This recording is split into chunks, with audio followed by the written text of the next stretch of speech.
ଶଙ୍ଖାସୁର ବ୍ରହ୍ମାଙ୍କ ହାତରୁ ବେଦ ଛଡ଼ାଇ ନେଇ ପୁଣି ଗଭୀର ଜଳରେ ନିମଜ୍ଜିତ ହେଲା। ବ୍ରହ୍ମା ଅନ୍ୟ କୌଣସି ଉପାୟ ନ ପାଇ ମୋ ପାଖକୁ ଆସିଲେ। ଶଙ୍ଖାସୁରକୁ ମାରିବା ପାଇଁ ଓ ବେଦ ଉଦ୍ଧାର କରିବା ପାଇଁ ମୁଁ ମତ୍ସ୍ୟ ନାରାୟଣ ଅବତାର ନେଲି।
ବେଦ ଉଦ୍ଧାର ହେଲା।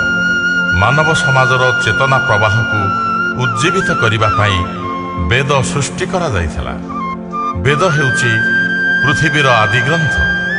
ବେଦ ଯଦି ଉଦ୍ଧାର ନ ହୋଇଥାନ୍ତା ତାହେଲେ ମାନବ ସଭ୍ୟତା ଲକ୍ଷ ଲକ୍ଷ ବର୍ଷ ପଛକୁ ଫେରି ଯାଇଥାନ୍ତା।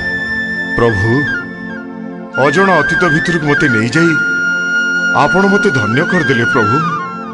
କିନ୍ତୁ ସଭ୍ୟତାର ବିପଦ ସେତିକିରେ କଟିଲାନି ବିଶ୍ୱାବସୁ। ଦେବତାମାନଙ୍କ ଐଶ୍ୱର୍ଯ୍ୟ ଏବଂ ବିଭୂତି ଦେଖି ଦାନବମାନେ ଈର୍ଷା ପ୍ରଣୋଦିତ ହେଇ ଉଠୁଥିଲେ। ଏହି ସମୟରେ ଦିନେ ଜଣେ ବିଦ୍ୟାଧରୀ ଏକ ଦିବ୍ୟମାଳା ଧରି ଯାଉଥିବା ସମୟରେ କ୍ଷଣକୂପୀ ଦୁର୍ବାସାଙ୍କ ସହ ତାର ଦେଖା ହେଇଗଲା। ବିଦ୍ୟାଧରୀ ତାଙ୍କୁ ପ୍ରଣାମ କଲେ।